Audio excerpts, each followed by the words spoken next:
بسم اللہ الرحمن الرحیم الحمد للہ وکفی وسلام علی عبادہ الذین اصطفی اما بعد اعوذ باللہ من الشیطان الرجیم بسم اللہ الرحمن الرحیم یا ایھا النبی لم تحرم ما احل اللہ لک تبتغی مرضات ازواجک واللہ غفور رحیم قد فرض اللہ لکم تحلة ایمانکم واللہ مولاکم وهو العلیم الحکیم صدق اللہ مولانا العظیم اللہم صلی علی سیدنا محمد وعلی آل سیدنا محمد وبارک وسلم۔ آج تراویح میں 28واں پارہ پڑھا گیا۔ 28ویں پارے کی جو پہلی سورت ہے سورہ مجادلہ، اس سورت کی شروعات میں بھی ایک عورت کا تذکرہ ہے، ایک عورت کا واقعہ ہے، اور جو آخری سورت پڑھی گئی سورہ تحریم، اس کے اندر بھی کئی خواتین کا تذکرہ ہے۔ پہلے ازواج مطہرات کا، اس کے بعد فرعون، اور اس کے بعد حضرت نوح علیہ السلام اور لوط علیہ السلام کی بیویوں کا، اس کے بعد فرعون کی بیوی کا۔ تو اللہ تعالیٰ نے پہلی صورت میں بھی ایک بوڑھی عورت کا تذکرہ فرمایا، اور آخری صورت میں بھی ازواج مطہرات کا تذکرہ فرمایا۔ تو آج ذہن میں یہ بات آئی کہ مختصر طور پر ان کا تذکرہ آپ کے سامنے کر دیا جائے۔ جب بندہ نیک بنتا ہے، صالح، تو اللہ تعالیٰ کی مدد اس کے ساتھ کیسے ہوتی ہے، اور نیک بندے کی پشت پناہی اللہ تعالیٰ کیسے کرتے ہیں۔ بعض دفعہ اللہ تعالیٰ اپنے ضابطے بھی بدل دیتے ہیں، نیک لوگوں کے لیے اللہ تعالیٰ اپنے ضابطے بھی بدلتے ہیں۔ کیسے؟ جیسے ایک عام ضابطہ ہے کہ انسان جب مرتا ہے تو اسے غسل دیا جاتا ہے، کفن دیا جاتا ہے، یہی ضابطہ ہے، چاہے کوئی نیک مرے یا برا مرے، عالم مرے یا جاہل مرے، معاشرے میں عزت دار ہو یا عزت دار نہ ہو، اسے غسل بھی دیا جائے گا، اسے کفن بھی دیا جائے گا، جنازہ پڑھایا جائے گا اس کا۔ مگر شہید جب مرتا ہے تو یہ اللہ کا عاشق ہے، اس کے لیے اللہ تعالیٰ نے اپنے ضابطے بدل دیے، نہ اس کو غسل دیا جاتا نہ کفن دیا جاتا، بغیر غسل کے انہی کپڑوں میں خون میں لت پت لاش کو نماز جنازہ پڑھ کے دفن کر دیتے ہیں۔ جی، احد میں جو صحابہ شہید ہوئے تھے، ان تمام صحابہ اکرام کو بغیر غسل کے انہی کپڑوں میں خون میں لت پت جنازہ پڑھ کر دفن کر دیا گیا تھا۔ بس ایک صحابی تھے حضرت حنظلہ رضی اللہ تعالیٰ، جن کو غسل دیا گیا، اور ان کو بھی غسل صحابہ اکرام نے نہیں دیا، ان کو غسل فرشتوں نے دیا تھا۔ چنانچہ ان کا لقب ہے غسیل الملائکہ، فرشتوں کے غسل دیے ہوئے۔ ان کے ساتھ معاملہ یہ بنا تھا کہ وہ گھر میں تھے، ان کی نئی نئی شادی ہوئی تھی۔ جب مجاہدین جہاد کے لیے مدینے سے نکلے تو اللہ کے نبی علیہ السلام نے انہیں یہ فرما دیا کہ آپ کی جو نئی شادی ہوئی ہے، آپ اپنی اہلیہ کے ساتھ رہیں۔ ان کو گھر میں رہنے کی ترغیب فرما دی تھی۔ صحابہ کرام احد کے میدان میں جنگ کر رہے تھے، حضرت حنظلہ اپنی بیوی کے پاس تھے۔ وہاں خبر پہنچی کہ مسلمانوں کو شکست ہو گئی، اور بہت سے مسلمان شہید ہو گئے، اور یہ بھی خبر پہنچی کہ نعوذ باللہ اللہ کے رسول صلی اللہ علیہ وسلم بھی شہید ہو گئے۔ تو بستر کے اوپر سے اچھلتے پڑے اور بے قابو ہو گئے، اور جس حالت میں تھے اسی حالت میں وہ گھر سے نکلے اور دوڑتے ہوئے احد کے میدان میں پہنچے۔ وہاں کا منظر عجیب تھا کہ مسلمان شکست کے دہانے پر تھے۔ خالد بن ولید نے پیچھے سے آ کے دوبارہ حملہ کیا تھا، جس میں 70 مسلمان صحابی شہید ہوئے تھے، اللہ کے نبی بھی زخمی تھے۔ تو اس حالت میں حضرت حنظلہ اپنی بیوی کے پاس میں تھے، ملاقات کر چکے تھے، ناپاک تھے، مگر اتنا ہوش نہیں رہا حضور کی محبت میں۔ جب خبر پہنچی تو یہ ہوش نہیں رہا کہ میں نے غسل بھی کرنا ہے۔ عاشق صادق، نبی کا سچا عاشق بے قابو ہو گئے اور گھر سے نکل گیا۔ جہاد کرنا یہ عبادت ہے، اور اس عبادت میں جب آپ جا رہے ہیں تو آپ کو پاک صاف ہونا چاہیے۔ مگر حضرت حنظلہ یہ بھول ہی گئے کہ میں نے غسل بھی کرنا ہے، بس محبت میں نکل گئی۔ اب وہاں جا کے شہید ہوئے، شہید کو غسل نہیں دیا جاتا، صحابہ کرام کو نہیں پتا، اسی لیے اللہ نے ان کے لیے فرشتوں کو بھیج کے غسل کا انتظام کرایا۔ حدیث میں آتا ہے کہ فرشتے جنت کا پانی لے کے آئے اور حضرت حنظلہ کو غسل دیا۔ جب لاشوں کو اکٹھا کیا جا رہا تھا تو حضرت حنظلہ کی لاش دھلی دھلائی رکھی تھی، غسل دی ہوئی، پانی ٹپک رہا تھا، جیسے کوئی تازہ تازہ غسل دے کے گیا، کسی چٹان کے اوپر ان کی لاش رکھی تھی۔ تو صحابہ کرام حیران ہوئے، کون غسل دے کے چلا گیا؟ نبی اسلام کو آگے بتلایا تو اللہ کے محمد اسلام نے پھر سارا واقعہ بیان فرمایا کہ حنظلہ کو اللہ تعالیٰ نے فرشتوں کے ذریعے غسل دیا ہے۔ اس ساری تفصیل سے معلوم یہ ہوا کہ جو جہاد میں جا کے شہید ہوتے ہیں ان کو غسل نہیں دیا جاتا، عام قانون یہ ہے، مگر یہ قانون ضابطوں سے ہٹ کے ہے۔ تو اللہ تعالیٰ اپنے عاشقوں کے لیے ضابطہ بدل دیتے ہیں جی۔ تو پہلی جو سورت تھی سورہ مجادلہ، اس کے اندر ایک بوڑھی عورت کی کیسی عجیب سنوائی ہوئی، اور اس بوڑھی عورت کا مقام بھی کیسا کہ عمر فاروق رضی اللہ تعالیٰ جب امیر المومنین تھے تو مدینے کی گلیوں سے گزر رہے تھے، اور جب صحابہ آپ کے ساتھ میں تھے، سامنے سے ایک بوڑھی عورت آئی اور راستہ روک کے کھڑی ہو گئی کہ عمر ٹھہرو، میری بات سن کے جاؤ۔ صحابہ کرام ایک طرف ہو گئے اور عمر فاروق رضی اللہ تعالیٰ سے بات کرتی رہی، کافی دیر تک بات کرتی رہی۔ صحابہ حیران تھے کہ بوڑھی عورت راستہ روک کے کھڑی ہو گئی اور اتنا لمبا وقت لے گئی۔ امیر المومنین ہیں، خلیفۃ المسلمین ہیں، مصروف انسان ہے، ایک بوڑھی عورت راستہ روک کے کھڑی ہو گئی اور اتنا لمبا وقت باتیں کر رہی ہے، اور عمر فاروق بس گردن ایسے ہی کر رہے ہیں، جی جی جی جی، بس ایسے ہی کر رہے ہیں، ایک لفظ نہیں بول رہے زبان سے، بس سنتے جا رہے ہیں۔ جب وہ بات کر کے چلی گئی تو صحابہ نے کہا کہ امیر المومنین کی کون عورت تھی؟ آپ اس طرح ان کے سامنے بڑے باادب بن کے کھڑے ہو گئے اور اتنی دیر تک کھڑے رہے آپ تو مصروف ہیں۔ تو عمر فاروق رضی اللہ تعالیٰ نے فرمایا کہ عمر کی یہ مجال نہیں کہ اس عورت کی بات نہ سنتا، اگر یہ ساری رات بھی کھڑی رہتی اور بات کرتی رہتی تو میں اسی جگہ پہ کھڑا ہو کے بات سنتا۔ کیوں؟ یہ وہ خاتون ہے جس کی بات عرش پر اللہ نے بھی سنی ہے، یہ وہ خاتون ہے جس کی بات عرش پر اللہ نے بھی سنی ہے۔ بوڑھی عورت تھی، شوہر نے یہ کہہ دیا اس کو، انتی علیہ کظہری امی، تو میرے اوپر میری ماں کی پیٹھ کی طرح ہے، کمر۔ یہ زمانے جاہلیت میں طلاق تھی، اور ہمیشگی کی طلاق۔ اپنی بیوی کو اپنے کسی محرم عورت کے کسی ایسے عضو سے تشبیہ دینا جو عضو پردے میں رہتا ہو، اس عضو سے تشبیہ دینے کا مطلب یہ ہے کہ اس نے اپنی بیوی کو اپنے اوپر ہمیشہ کے لیے حرام کر دیا۔ محبت میں آ کے اویس ابن صامت شوہر کا نام تھا، اور بوڑھی عورت کا نام تھا خولا بنت ثعلبہ۔ تو خولابہ کو، حضرت خولا کو محبت میں کہہ دیا، تو تو میرے لیے میری ماں کی پیٹھ کی طرح ہے۔ زبان سے نکل گیا، کہہ دیا، اب یہ تو طلاق ہو گئی، اور طلاق بھی ایسی کہ رجوع بھی نہیں کر سکتے، طلاق بھی ایسی کہ دوبارہ نکاح بھی نہیں ہو سکتا، حرمت مؤبدہ ثابت ہو گئی۔ اب یہ جو بوڑھی عورت تھی تو پریشان ہو گئی، میں نے کہاں جانا ہے، میکے میں بھی کوئی نہیں ہے سنبھالنے والا، ضرورتیں پوری کرنے والا، اولاد بھی نہیں ہے، اکیلا شوہر ہے، ساری زندگی اس کے ساتھ میں گزار دی، اب بڑھاپے میں کس کے گھر جاؤں گی؟ تو روتی پیٹتی صدموں میں مبتلا اللہ کے نبی کے پاس پہنچی۔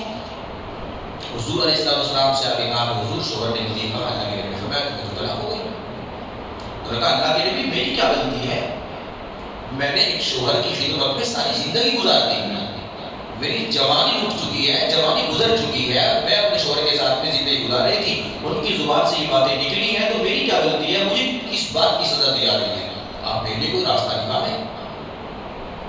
اللہ کے نبی نے فرمایا میں کیسے راستہ نکال دوں گا؟ تو وہ حضور سے باتیں کر رہی ہے، الفاظ بھی اللہ تعالیٰ نے کیا نقل فرمائے، قد سمع اللہ قول التی تجادلک فی زوجہا، اللہ نے سن لی اس عورت کی بات جو اپنے شوہر کے بارے میں آپ سے جھگڑ رہی تھی. مجادلہ کہتے ہیں جھگڑنے کو. حضور سمجھا رہی ہے, سمجھ نہیں رہی ہے, میں کہاں جانا ہے, میں کیا کروں, میں کس کے گھر میں رہوں گی, کس کے پاس میں رہوں گی, کون میری ضرورتیں پوری کرے گا, آپ میرے لیے راستہ نکالیں. ڈیرا ڈال کے بیٹھ گئی. مگر اللہ کے نبی علیہ السلام کیا کر سکتے تھے؟ ایک آخری صورت میں نے اس کی ایک آیت تلاوت فرمائی, یا ایھا النبی لما تحرم ما احل اللہ لک, اے نبی آپ اس چیز کو اپنے اوپر حرام کیوں کر رہے ہیں جو اللہ نے حلال کر رکھی ہے. خود اللہ کے نبی اپنے لیے اپنے اوپر حلال چیز کو حرام نہیں کر سکتے, حرام کو حلال نہیں کر سکتے. یہ اختیارات صرف اللہ کے ہیں. کسی چیز کو حلال کرنا اور کسی چیز کو حرام کرنا, اس کا اختیار کس کے پاس ہے؟ اللہ کے پاس ہے. اللہ کے علاوہ کسی کے پاس اختیار نہیں. جب اللہ نے اپنے نبی کو مخاطب کر کے کہہ دیا یا ایھا النبی, تو باقی کوئی نہیں بچتا. بڑے سے بڑا کوئی مولوی مفتی کسی چیز کو حلال کرنا چاہے نہیں کر سکتا.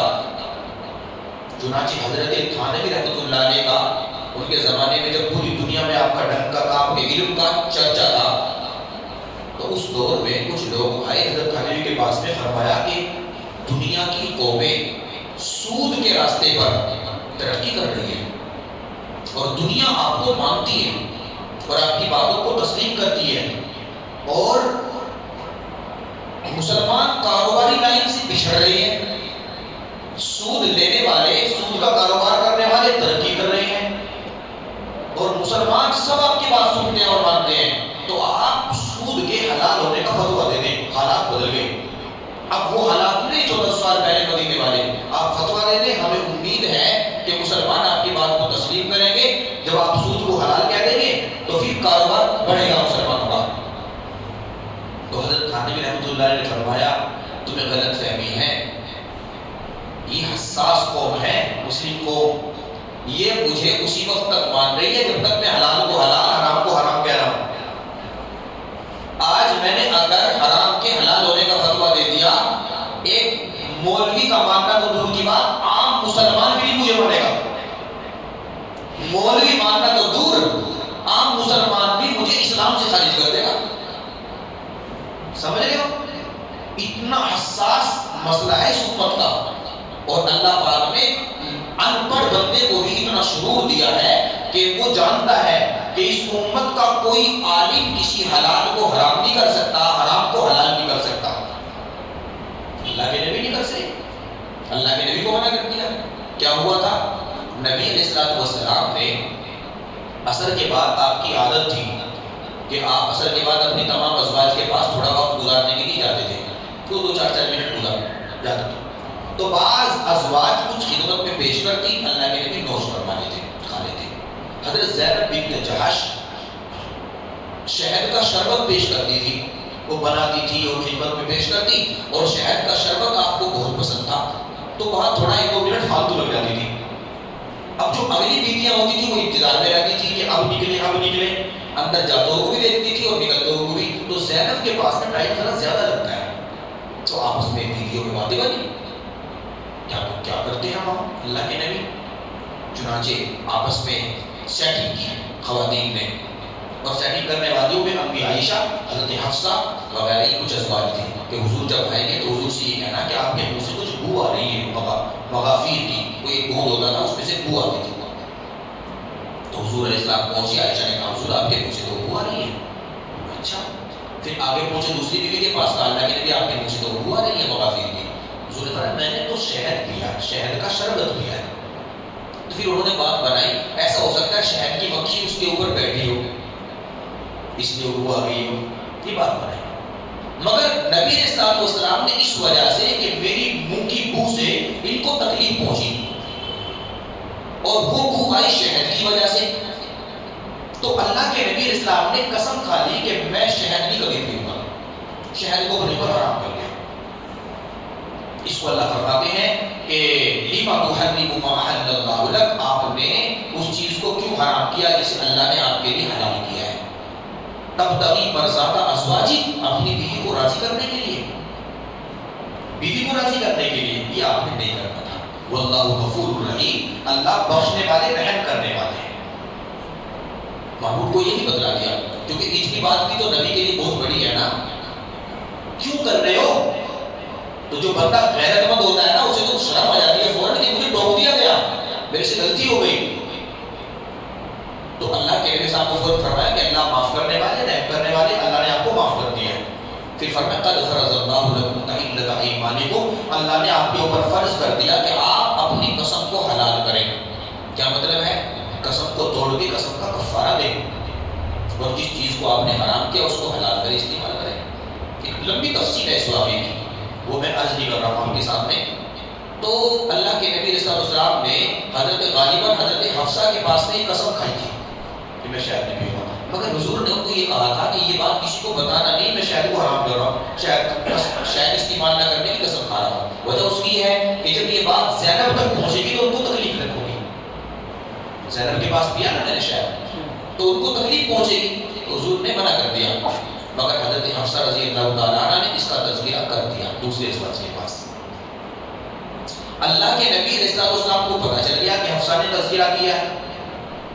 اللہ فرماتے ہیں وَإِذْ أَسَرَّ النَّبِيُّ إِلَىٰ بَعْضِ أَزْوَاجِهِ حَدِيثًا فَلَمَّا نَبَّأَتْ بِهِ وَأَظْهَرَهُ اللَّهُ عَلَيْهِ عَرَّفَ بَعْضَهُ وَأَعْرَضَ عَن بَعْضٍ۔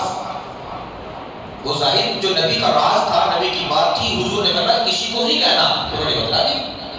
راز تو راز ہوتا ہے، اور خاص طور پر نبی کا راز تو بڑی بات ہے، مگر انہوں نے دوسروں کے سامنے ظاہر کر دیا۔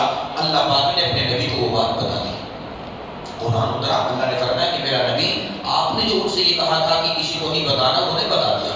تو اللہ کے نبی ان کے پاس پہنچے اور ان سے فرمایا کہ تم نے وہ بات دوسروں کو بتا دی جو ہم نے کہی تھی کہ نہیں بتانا، تم نے بتا دی۔ تو بجائے اس لیے کہ وہ یہ کہتی جی ہاں میرے سے غلطی ہو گئی، وہ کہتی ہیں قالت من انبأک ھذا، حضور آپ کو یہ بات کس نے بتائی کہ میں نے بتا دی؟ حضور یہ بات آپ کو کس نے بتائی کہ میں نے یہ بات اس کو بتائی؟ اس کا مطلب ہے کہ کئی کو بتائی تھی، اگر ایک کو بتائی ہوتی تو پتا ہوتا نا اس نے بتائی۔ تو امی حفصہ نے یہ بات کئی کو بتائی۔ اب بجائے اس کے کہ اپنی غلطی کا اقرار کر کے اللہ کے نبی سے معافی مانگ لیتی، کہہ رہی ہے من انبأک ھذا، آپ کو کس نے بتائی وہ بات؟ مقصد کیا تھا؟ مجھے اس کا نام بتاؤ، میں اس سے بات کروں گی۔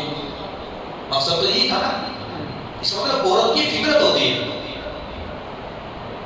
اور یہ تربیت سے بھی یہ بات ان کے اندر سے نکلتی نہیں ہے، سمجھ رہے ہیں؟ تو من انبأک ھذا، آپ کو یہ بات کس نے بتلائی؟ نبی اسلام کو غصہ آیا۔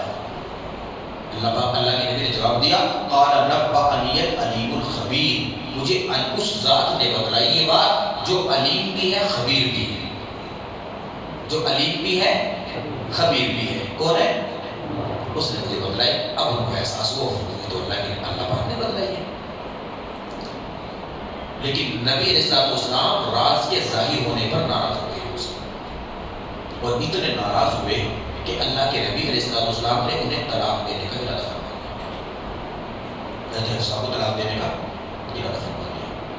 وہ ذرا حضرت عمر کی طرح غصے والی بھی تھی، کبھی کبھی اللہ کے نبی کے سامنے بھی وہ غصے کا اظہار کرتی تھی، اور بارہا اللہ کے نبی نے ان کو فرمایا کہ یہ حفصہ تو بالکل اپنے باپ کی بیٹی ہے۔ حفصہ تو اپنے باپ کی، حالانکہ سب اپنے باپ کی بیٹی ہوتی ہے، مگر اس کا مطلب یہ تھا کہ حضرت عمر کا جو معاملہ ہے نا غصے والا، کہ کوئی صحابی آئے کہ اللہ کے نبی مجھے ابو بکر نے مارا ہے، مجھے ابو بکر نے مارا ہے، تو اللہ کے نبی فرمایا نہیں ابو بکر نے نہیں مارا ہوگا، تمہیں عمر نے مارا ہوگا، کیونکہ ابو بکر کی جو صفت قرآن میں ہے رحماء بینہم، وہ تو رحیم ہے، وہ تو مہربان ہے، ان کے اندر تو شفقت بھری ہوئی ہے۔ اشداء علی الکفار، یہ عمر کی صفت ہے، سخت ہے، طبیعت میں غضب ہے، غصہ ہے، سختی ہے۔ تو اللہ حضرت حفصہ کی طبیعت میں بھی وہ چیزیں تھیں، کبھی کبھی ناراض ہو کے پورا دن اللہ کے نبی سے بات نہیں کرتی تھی، پورا دن، مگر اس اعتبار سے نہیں کہ اللہ کے نبی ہے، نبی ہونے کی حیثیت سے ناراض نہیں ہوتی تھی، شوہر ہونے کی حیثیت سے ہوتی تھی، شوہر ہونے کی حیثیت سے۔ جیسے امی عائشہ رضی اللہ تعالیٰ عنہ کو ایک مرتبہ اللہ کے نبی نے فرمایا کہ عائشہ جب تم ناراض ہوتی ہے مجھے پتہ چل جاتا ہے۔ جی اللہ کے نبی کیسے؟ فرمایا جب تم ناراض ہوتی ہو قسم کھاتی ہو تو کہتی ہو ابراہیم کے رب کی قسم، اور جب خوش ہوتی ہو تو کہتی ہو رب محمد کے رب کی قسم۔ تو حضور عائشہ تڑپ گئی اور فرمایا اللہ کے نبی خدا کی قسم میں صرف زبان پہ نام چھوڑتی ہوں، دل میں آپ ہی رہتے ہیں، دل میں آپ ہی رہتے ہیں۔ یعنی اظہار تو کرتی ہے ناراضگی کا، اس کا مطلب بیوی کو حق ہے کہ وہ ناراضگی کا اظہار کر سکتی ہے۔ شوہر کتنا بھی نیک ہے، کتنے بھی اونچے مقام پر ہے، مگر وہ بیوی کو 24 گھنٹے راضی نہیں کر سکتا۔ اللہ کے نبی کی شان آپ دیکھ لیں، ہے نا، مگر اس کے باوجود ٹیڑھی پسلی سے پیدا ہوئی ہے نا، تو فرمایا کہ حضرت حفصہ کو طلاق دینے کا ارادہ فرما لیا اللہ کے نبی نے۔ ایک تو وہ غلطی کی، دوسری یہ غلطی کی ہے، اور پھر تیسرے اللہ کے نبی پوچھ رہے ہیں کہ تم نے بتایا، تو بجائے اس کی غلطی تسلیم کر کے معافی مانگ لیتی، آگے سے کہہ رہی کس نے آپ کو بتایا، اس کا مطلب بھڑنے کا ارادہ ہے۔ تو حضور ناراض ہو گئے، پر اللہ کے نبی نے طلاق دینے کا ارادہ فرمایا، اور طلاق دینے کا جب ارادہ آپ نے فرما لیا تو دیکھو جب طلاق دینے کا ارادہ فرمایا تو ہوا کیا؟ جب حضور ارادہ فرما رہے ہیں تو جبرائیل آ گئے، طلاق دینے کا ارادہ فرما رہے ہیں تو کون آ گئے؟ اب شان دیکھو حفصہ کی، حضرت حفصہ کی شان دیکھو، ایک طلاق دینے کا ارادہ فرمایا تو جبرائیل آئے، اور جبرائیل نے آ کے اللہ کے نبی کو سلام کیا اور یہ فرمایا پیارے نبی آپ حفصہ کو طلاق دینے کا ارادہ فرما رہے ہیں، آپ ان کو طلاق نہ دیں، آپ ان کو طلاق نہ دیں، کیونکہ ان کی دو صفت ایسی ہیں جو اللہ کو بہت پسند ہے۔ وہ کیا ہے؟ انہا قوامہ و انہا صوامہ، انہا قوامہ و انہا صوامہ، جس صفت کے تذکرے عرش پر ہو رہے ہیں، جبرائیل جن صفتوں کے گن گا رہے ہیں، جو صفتیں اللہ کو پسند آ رہی ہیں، جو ڈھال بن گئی ہے دور کرنے کے لیے، فرمایا انہا قوامہ، رات بھر مصلے پہ کھڑی ہو کر گزارتی ہے۔ جب آپ کی باری ہوتی ہے نا، جو رات آپ نے گزارنی ہے حفصہ کے ساتھ، بس وہ رات آپ کے پاس آرام کرتی ہیں آپ کا حق ادا کرنے کے لیے، باقی جو راتیں 8-9 راتیں آپ کے بغیر گزرتی ہیں حفصہ کی، اللہ دیکھتے ہیں وہ راتیں حفصہ کی مصلوں پہ گزرتی ہیں، بسترے سے جفا کرتی ہیں، اپنے رب سے وفا کرتی ہیں، تو ایسی وفا کرنے والی کو آپ اپنے نکاح سے نہیں نکال سکتے۔ پھر دوسری صفت فرمائی وَإِنَّهَا صَوَّامَةٌ، اور مسلسل روزے رکھتی ہیں، اور یہ دونوں عادتیں اللہ کو پسند ہیں۔ رات کو جاگنے والی عادت اللہ کی محبت میں، مجھ کو نہ اپنا ہوش نہ دنیا کا ہوش ہے، بیٹھا ہوں مست ہو کے تمہارے جمال میں، راتوں کو تاروں سے پوچھ لو میری روداد زندگی، راتوں کو جاگتا ہوں تمہارے خیال میں۔ سب سوتے ہیں اور یہ راتوں کو جاگتی ہے اور اللہ کی محبت میں جاگتی ہے، تو اس جاگنے پر اللہ راضی فرمایا آپ ان کو طلاق نہ دیں، کیونکہ راتوں کو جاگ کے نماز پڑھتی ہیں، دنوں کو روزے رکھتی ہیں، تو یہ 24 گھنٹے عبادت میں رہتی ہیں، آپ ان کو طلاق کیسے دے رہے ہیں؟ پھر اگلی ایک اور بات ارشاد فرمائی محبوب آپ اس دنیا میں الگ کرنے کا ارادہ کر رہے ہو، اللہ تو یہ فرما رہے ہیں کہ اللہ نے انہیں دنیا میں بھی آپ کی بیوی بنایا، جنت میں بھی آپ کی بیوی بنایا۔ سمجھ رہے؟ نیکی پر اللہ تعالیٰ کی کیسی مدد آتی ہے، اور نیک لوگوں کے گھروں کو اللہ تعالیٰ کیسے بچاتے ہیں۔ گھر ٹوٹنے والا تھا نا، نیکی پر بچ گیا، نیکی پر گھر بچتا ہے نا، تو پر ہمارے بچانے سے نہیں بچتا کچھ بھی، اللہ کے بچانے سے بچتا ہے۔ ٹوٹ گیا تھا مگر اللہ پاک نے بچا لیا۔ ایسے گھر کے اندر جب نیکی ہوتی ہے، تقویٰ ہوتا ہے، طہارت ہوتی ہے، اللہ کی مرضی ہوتی ہے، تو اللہ تعالیٰ گھروں کو محفوظ رکھتے ہیں، گھروں کے اندر جوڑ پیدا کرتے ہیں، دلوں کے اندر جوڑ پیدا کرتے ہیں۔ تو جوڑ پیدا کرنے کا طریقہ یہی ہے کہ اللہ کو راضی کر دیں، راتوں کو آباد کریں، زندہ رکھیں، رات کا کچھ وقت اللہ کی عبادت میں گزاریں۔ ظاہر بات ہے ہم کمزور ہیں، پوری رات جاگ کے نہیں گزار سکتے، مگر تھوڑا وقت تو گزار سکتے ہیں، 10 منٹ تو جاگ سکتے ہیں اللہ کے لیے۔ جس رب نے 6, 7, 8 گھنٹے رات کو سونے کے لیے دے دیے، کیا اس رب کو راضی کرنے کے لیے 10 منٹ بھی ہمارے پاس نہیں ہے؟ 10 منٹ تو جاگ سکتے ہیں نا۔ رات کی نماز عاشقوں پر فرض ہوتی ہے، جو اللہ کے عاشق ہوتے ہیں نا، رات کی نماز ان پر وہ فرض مانتے ہیں. کوئی ولی دنیا میں بغیر تہجد کے ولی نہیں بنے. ولایت تہجد سے ملتی ہے اور تہجد کی توفیق ہوتی ہے دن کے معاملات پر. اگر دن کے معاملات صحیح ہیں تو اللہ تعالیٰ رات میں تہجد کی توفیق دیتے ہیں. اگر دن کے معاملات بگاڑ رکھے ہیں تو تہجد کی توفیق اس بندے کو نہیں ملا کرتی. رات کے آخری پہر میں چند رکعت تہجد پڑھ کے اللہ کو منا لینا بہت آسان ہے. اور آپ مجھے بتاؤ، ایک بندہ ارب پتی ہے، وہ اپنا اکاؤنٹ کھلوائے بینک میں، تو بینک کی جو تفصیل ہوگی نا، بینک میں جن کے اکاؤنٹ ہیں ان کے نام تو اس کا نام آ گیا. اور ہمارے آپ کے جیسا کوئی غریب بندہ جائے اور جا کے 500 روپے میں اکاؤنٹ کھلوا لے تو نام تو اس کا بھی چڑھے گا نا اس میں. جب فہرست ملے گی کہ ان کے اکاؤنٹ ہیں تو جن کے کروڑوں ہیں ان کی بھی نکلے گی، اور جو ہم جیسے 1000-1500 والے ہیں ان کا بھی نام تو چڑھا ہوگا نا. قیامت کے دن جب تہجد پڑھنے والوں کی فہرست سامنے آئے گی، شب بیداروں کا نام بھی آئے گا، راتوں کو جاگنے والوں کا نام بھی آئے گا، اور جو رات کے آخری پہر میں 10 منٹ میں 4 رکعت پڑھتا ہوگا اس فہرست میں اس کا نام بھی آئے گا. تو کیا اللہ تعالیٰ اس لیے نکال دیں گے اس کا نام فہرست سے کہ 5 منٹ پڑھتا تھا؟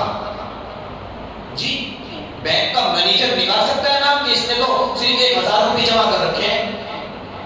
جی مینیجر کو اختیار نہیں ہے نا. تو فرشتوں نے بھی لکھ لیا. آپ 10 منٹ کے لیے اٹھ جایا کریں، اپنا نام لکھوایا کریں.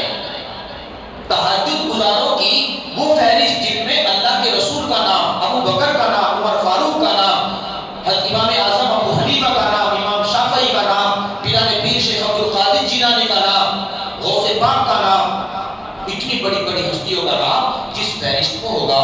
4 رکعت نماز 5 منٹ پڑھ کے اس فہرست میں آپ اپنا نام بھی تو شامل کر سکتے ہیں. جی کتنا آسان ہے، اتنا تو کیا جا سکتا ہے. تو تہجد پر اور روزوں پر اللہ تعالیٰ کی سفارش آئی اور اللہ پاک نے حضرت حفصہ کی سفارش فرما کر گھر کو بسایا اور موقع دیا کہ وہ آخری سانس تک اللہ کے نبی کی نکاح میں رہی اور جنت میں بھی حضور کے نکاح میں، حضور کے ساتھ میں رہی. تو یہ ان کو موقع نصیب ہوا عبادت پر، تقوی پر، طہارت پر اور اللہ کی رضا پر. وہاں لوٹنا ہے پیچھے. خولا بنت ثعلبہ یاد ہے؟ خولا بنت ثعلبہ، تم میرے اوپر میری ماں کی پیٹھ کی طرح ہے. تو اللہ کے نبی اسلام کے پاس میں آگے کہہ رہی حضور کوئی راستہ نکالیں. حضور کہہ رہے ہیں کہ میں نے کیا راستہ نکالنا ہے، معاملہ مسئلہ بالکل کھلا ہوا ہے، طلاق ہو گئی ہے. اب حضرت خولا یہاں سے نکلی. انہوں نے دیکھا کہ ہائی کورٹ میں سنوائی نہیں ہوئی، راستہ نہیں نکلا، سپریم کورٹ کی طرف چلتے ہیں. گھر پہنچی، وضو کیا، مصلی بچھایا اور نماز پڑھی اور اللہ سے رو رو کے مانگ رہی، پیارے اللہ میری کیا غلطی ہے، میں نے کس کے گھر جانا ہے؟ اللہ بڑھاپے میں کون مجھے اپنائے گا؟ اللہ میں نہیں جانتی مسئلہ کیا ہے، میں تو یہ جانتی ہوں تو میرا رب ہے، تو نے ذمہ داری دی ہے، راستہ تو نے ہی نکالنا ہے. اللہ راستہ تو نے نکالنا ہے، میرے گھر کو بچا، میرے گھر کو بچا، میرے لیے کوئی مسئلہ واضح فرما. چنانچہ جب مصلی پہ بیٹھ کر روئی، آنسو بہائے، تو اللہ تعالیٰ نے حضرت خولا کی وجہ سے یہ مسئلہ ہی بدل دیا. قرآن اتر کے فرمایا قرآن، اور اس میں اللہ نے فرمایا الذین یظاہرون منکم من نسائہم ما ہن امہاتہم ان امہاتہم الا اللائے ولدنہم. پہلے کیا تھا کہ اگر بیوی کو یہ کہہ دیا تو وہ ایسا ہو گیا جیسے اس کی ماں بن گئی. اب یہ فرما دیا اگر کوئی اس طرح سے اپنی بیوی سے زہار کرے تو یہ اس کی ماں نہیں بن جائے گی، یہ اس کی ماں وہی ہوگی الا اللائے ولدنہم، جس نے جنا ہوگا، جننے والی ماں ہوگی. جس کو ماں کہہ دیا وہ ماں نہیں بنے گی. اور اس مسئلے میں اللہ پاک نے آگے حکم اتارا والذین یظاہرون من نسائہم ثم یعودون لما قالوا فتحریر رقبۃ من قبل ان یتماسا. 60 مسکینوں کو کھانا کھلائیں یا 60 روزے رکھیں یا غلام کو آزاد کریں، اپنے شوہر کو کہیں اور اس کے بعد میں تم اپنے شوہر پر پہلے کی طرح حلال کرتی. حالانکہ حرام ہو چکی تھی مگر اللہ پاک نے ضابطہ بدل دیا. ایک عورت کے آنسوؤں کی طاقت دیکھو، ایک عورت کی پکار دیکھو، رب کو پکار رہی محبوب علیہ السلام کے در سے واپس جا چکی ہے، کوئی شکل کوئی راستہ نظر نہیں آ رہا ہے، مگر نا امید نہیں، اللہ سے امید لگا کے بیٹھی اور اللہ سے مانگا، اور اللہ پاک نے بھی اپنی بندی کو مایوس نہیں کیا۔ جب امید کے ساتھ میری بندی میرے دروازے پہ آ گئی، اللہ نہ کیسے کہے؟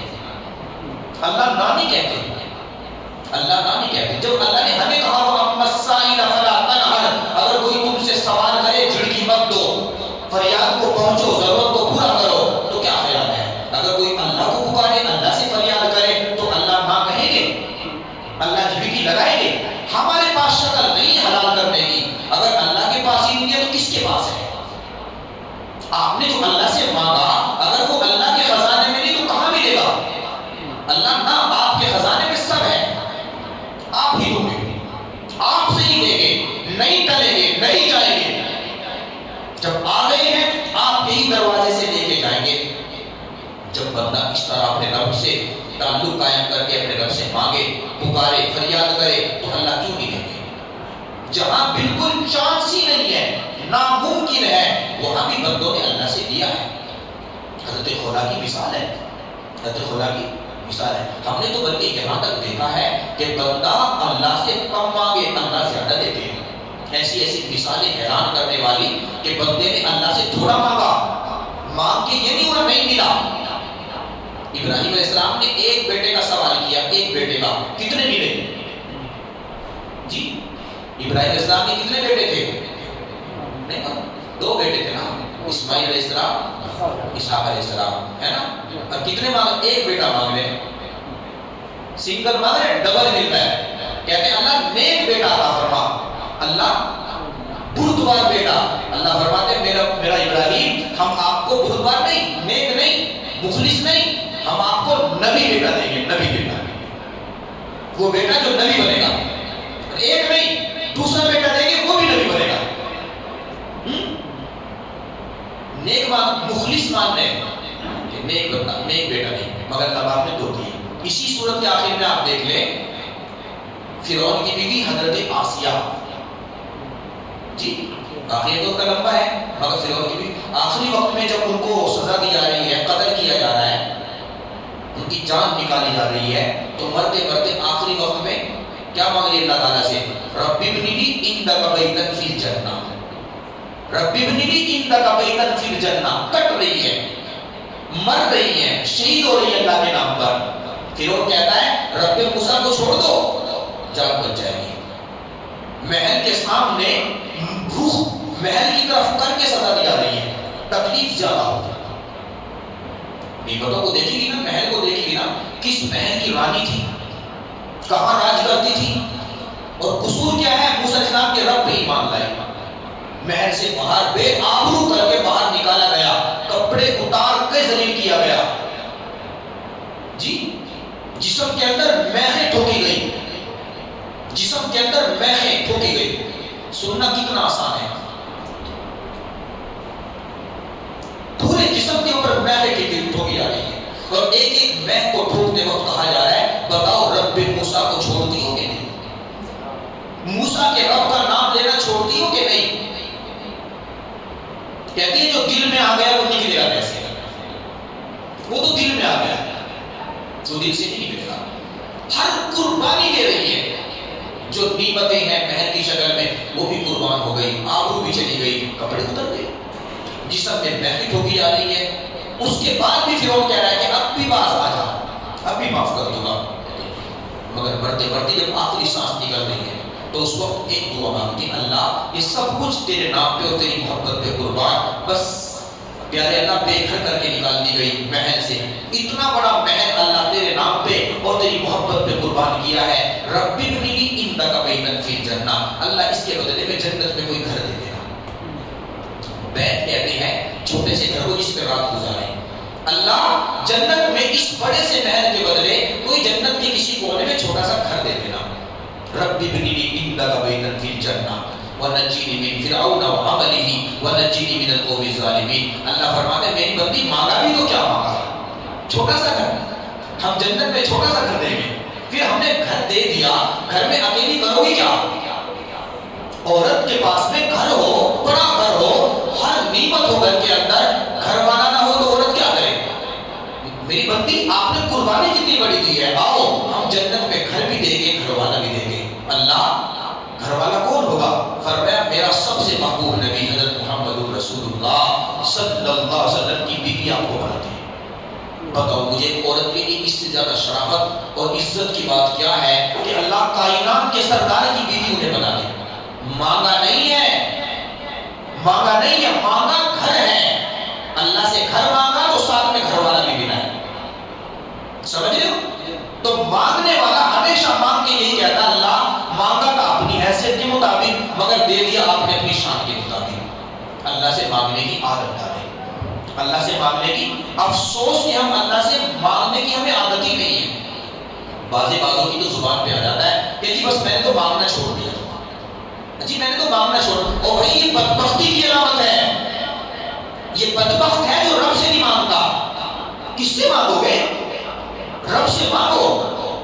وہ کہہ رہا ہے وہی کا سالک عبادی انی، اور میرے بندے مجھ سے سوال کر، مانگ مجھ سے، ضرورت میرے سامنے رکھ. بازے اللہ کے اولیاء کے واقعات آپ کو سنائے تو آپ حیران ہوں گے. وہ اللہ سے زیادہ مانگنے کی وجہ سے ولی بن گئے. عبادت پہلے نہیں تھی زیادہ مگر اللہ سے ہر بات، اللہ سے ہر چیز اللہ سے مانگ رہے ہیں. ایسا یقین ان کا بنا، بچپن سے ایسا یقین بنا. ماں باپ کے زیر سایہ تربیت میں رہ کے جو بھی جوتا ٹوٹا تو اللہ سے مانگ رہے ہیں، کپڑے پھٹ گئے تو اللہ سے مانگ رہے ہیں، ہر چیز اللہ سے مانگ رہے ہیں. مانگ مانگ کے اللہ کے ولی بن گئے. مانگ مانگ کے جو بندہ ہر چیز اللہ سے مانگتا ہے، ہر وقت اللہ سے مانگتا ہے، اللہ تعالیٰ زیادہ مانگنے کی وجہ سے اسے اپنے ولیوں میں شامل فرما دیتے ہیں. اللہ اپنے ولیوں میں، وہ الگ مسئلہ ہے کہ اللہ تعالیٰ بعض دفعہ وہ بندہ مانگتا ہے، ولی بن گیا اور وہ مانگ رہا ہے، اللہ تعالیٰ اس کو نہیں دے رہے ہیں. لگ ایسا ہے کہ اللہ دے ہی رہے ہیں مگر یہ بھی اللہ کی قبولیت، اللہ کی قبولیت کی بات ہے. کوئی فاسق و فاجر اللہ سے مانگتا ہے نا، فاسق و فاجر نافرمان اللہ کہتے ہیں جلدی دو اسے، جلدی دو، یہ پھر مانگے گا، یہ پھر پکارے گا.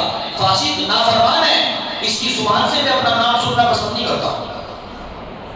اس کو دو، ڈالو اسے. جیسے کوئی سڑا ہوا سا بیماری دروازے پہ آ جائے نا تو جلدی سے کرو گے اسے دو بھائی سے، جلدی سے بدبو آ رہی ہے نکالو اسے باہر. ہوتا ہے نہیں ایسا ہی؟ ایسی کوئی بدبودار سڑا ہوا نافرمان گنہگار فاسق و فاجر بندہ اللہ سے پکارے تو اللہ فرشتوں کہتے ہیں اس کو جلدی نپٹاؤ، دو اس کو جلدی. نہ اس کی شکل پسند ہے، اس کا مانگنا پسند، کیونکہ اعمال اچھے نہیں ہیں. اور جس کی اعمال اچھی ہیں، شکل بھی اچھی ہے اور مانگنا بھی اس کا اچھے طریقے سے ہے، اللہ فرماتے کہ اس کو بھی مت دو، اس کا مانگنا مجھے اچھا لگ رہا ہے. یہ بار بار مانگے، اگر میں نے اس کو مانگ لی، اس کو دے دیا، یہ بند کر دے گا مانگنا. اس کا رونا مجھے اچھا لگ رہا ہے، اس کی آنکھوں سے نکلنے والے آنسو مجھے پسند آ رہے ہیں. تو بعض دفعہ اللہ تعالیٰ اس لیے بھی ڈیلے کرتے ہیں، سمجھ رہے ہیں. مگر مانگنے سے کبھی مایوس نہ ہو، مانگنے سے کبھی جی نہ کترائے. خوب مانگے، اللہ سے ڈٹ کے مانگے، ہر چیز مانگے. اللہ مانگنے پر خوش ہوتے ہیں. یہی بڑی بات ہے نا. نہ بھی ملا اگر نہ کر، یہ تو فائدہ ملا نا کہ میں نے اللہ سے مانگا تو میرے مانگنے سے اللہ مجھ سے خوش ہو گئے. تو اللہ کی تو خوشی ملی نا. اللہ تعالیٰ مجھے بھی آپ کو بھی سب کو عمل کی توفیق نصیب فرمائی. الحمدللہ رب العالمین. اللہم صلی علی سیدنا محمد وعلی آل سیدنا محمد وبارک وسلم. ربنا ظلمنا انفسنا وإن لم تغفر لنا وترحمنا لنكونن من الخاسرین. ربنا آتنا فی الدنیا حسنۃ وفی الآخرۃ حسنۃ وقنا عذاب النار. لا الہ الا انت سبحانک انا كنا من الظالمین. ربنا هب لنا من ازواجنا وذرياتنا قرة اعین واجعلنا للمتقین اماما. اللهم اكفني بحلالك عن حرامك وأغنني بفضلك عمن سواك. اللهم اغفر لي ذنبي وطهر قلبي وحسن فرجي. اللهم طهر قلبي من النفاق وعملي من الرياء ولساني من الكذب وعيني من الخيانة فإنك تعلم خائنة الأعين وما تخفي الصدور. اللهم اجعلني عندك وليا واجعل لي عندك زلفى وحسن مآب. اللهم إنك عفو تحب العفو فاعف عنا يا كريم. صلى الله تعالى على حبيبه محمد وآله وصحبه